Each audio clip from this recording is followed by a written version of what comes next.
നമസ്കാരം, കൊട്ടാരക്കര മീഡിയയിലേക്ക് സ്വാഗതം. പൂക്കോട് വെറ്റിനറി കോളേജിലെ വിദ്യാർത്ഥി സിദ്ധാർത്ഥന്റെ മരണത്തിന് പിന്നാലെ വിദ്യാർത്ഥികളെ സസ്പെൻഡ് ചെയ്തതിലും സ്വജനപക്ഷപാതമെന്ന് ആക്ഷേപം.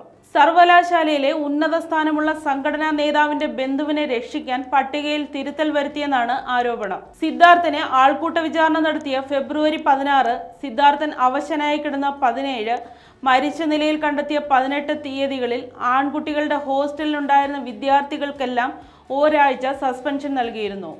98 പേർക്കെതിരെയായിരുന്നു നടപടി. റാഗിംഗ് വിവരം അറിയിച്ചില്ലെന്നതായിരുന്നു കാരണം. എന്നാൽ ഈ പട്ടികയിൽ നിന്ന് 2 പേരെ മനഃപൂർവ്വം ഒഴിവാക്കാൻ ശ്രമിച്ചതിലാണ് ദുരൂഹത.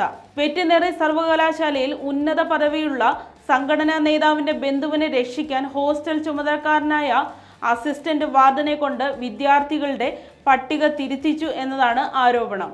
കാട്ടാനകലിയിൽ 3 ജീവൻ പോയതിന് പിന്നാലെ വയനാട്ടിൽ ഫെബ്രുവരി 17 ഹർത്താൽ പ്രഖ്യാപിച്ചപ്പോൾ 1-ാം വർഷ വിദ്യാർത്ഥികൾ ഒറ്റ ദിവസത്തേക്ക് ഹോസ്റ്റലിൽ നിന്നിരുന്നു. ഇവർക്ക് സംഭവത്തിൽ നേരിട്ട് പങ്കില്ലെന്ന് കണ്ട് വൈസ് ചാൻസലർ ഈ വിദ്യാർത്ഥികളെ സംഭവത്തിൽ കുറ്റവിമുക്തരാക്കി. എന്നാൽ അവർക്കൊപ്പം 2-ാം വർഷ വിദ്യാർത്ഥികളായ 2 പേരെ എങ്ങനെ ഉൾക്കൊള്ളിച്ചു എന്നതാണ് ചോദ്യം. സ്വന്തക്കാരെ സംരക്ഷിക്കാൻ വേണ്ടി ആന്റി റാഗിംഗ് കമ്മിറ്റിയുടെ തീരുമാനം ദുർബലപ്പെടുത്തുന്ന വിധം സർവകലാശാല ഇടപെട്ടു എന്നാണ് വിമർശനം.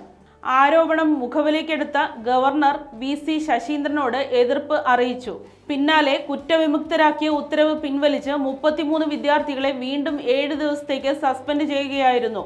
സിദ്ധാർത്ഥന്റെ കേസിൽ ഇടക്കാല റിപ്പോർട്ട് മാത്രമാണ് ആന്റി റാഗിംഗ് കമ്മിറ്റി നൽകിയത്. അന്തിമ റിപ്പോർട്ട് കമ്മിറ്റിക്ക് മുമ്പാകെ അവതരിപ്പിച്ചെങ്കിലും നിയമോപദേശം കിട്ടിയ ശേഷമാകും മേലധികാരികൾക്ക് നൽകുക.